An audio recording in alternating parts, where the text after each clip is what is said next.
అంటే కేంద్ర ప్రభుత్వం యొక్క నిధులు ఏదైతే వస్తాయో అవన్నీ ఏ రకంగా సద్వినియోగం చేసుకుంటున్నారు అనేటువంటి విషయం మీద, అదే రకంగా స్థానికంగా ఉన్నటువంటి మున్సిపాలిటీలో ఉన్నటువంటి సమస్యలు అయితేనేవ్వండి, కొన్ని ఏరియాలో పంట పొలాలు పండట్లేదు, దాన్ని ఏ రకంగా మళ్ళా తిరిగి దాన్ని పంట పొలాలుగా మార్చాలి.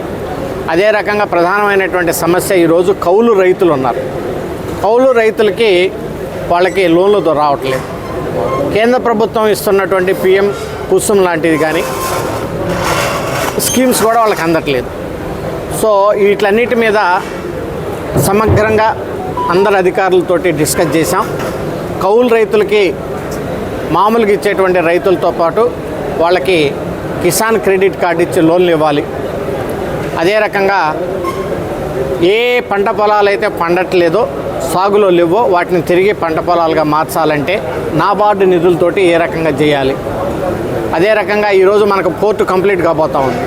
పోర్టు కంప్లీట్ అయిపోతే అనేకమైన ఇండస్ట్రీస్ వస్తాయి. ఆ ఇండస్ట్రీస్ అన్నిటిని కూడా ప్రోత్సహించి స్థానికంగా ఉన్నటువంటి వాళ్ళకి ఏ రకంగా మనం ఎంప్లాయ్మెంట్ క్రియేట్ చేయాలి.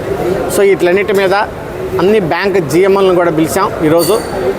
ఈరోజు కొత్తగా దిశ కమిటీ మీటింగ్కి జిఎం స్థాయి అధికారులు కూడా వచ్చారు. వాళ్ళందరికీ కూడా నేను కృతజ్ఞతలు తెలియజేస్తూ ఉన్నాను.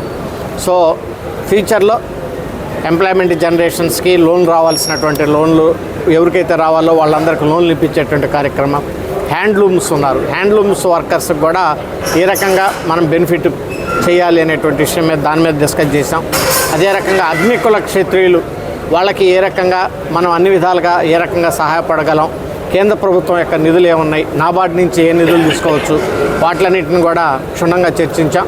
వీటన్నిటి మీద మరి ఫాలోఅప్ చేసి ప్రజలందరికీ ఉపయోగపడే విధంగా, అన్ని కమ్యూనిటీ వాళ్ళకు ఉపయోగపడే విధంగా ఈరోజు సమావేశం జరిగింది.